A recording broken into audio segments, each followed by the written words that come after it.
भाऊ रंग बदलून सरड्यासारखा पिंक झाला अशा शब्दात संजय राऊतांनी अजित पवारांवर निशाणा साधलाय। सरडा बारामती सोडून चाललाय असं म्हणत राऊतांनी अजितदादांचा सरडा असा उल्लेखही केला।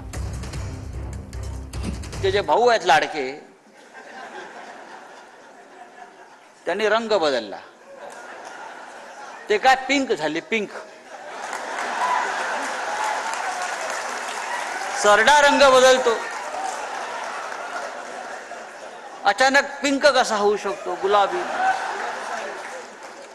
आणि आता हा पिंक सरडा बारामती सोडणार असं मी ऐकलेलं आहे।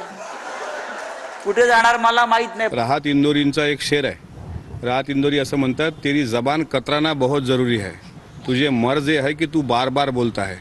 अशा प्रकारे जबानीचा पट्टा चालवणाऱ्या लोकांचा बंदोबस्त राष्ट्रवादीला करता येते। म्हणून दुतोंडी सापांनी दुसऱ्याकडे बोट दाखवण्यापेक्षा स्वतःचं अस्तित्व बघावं।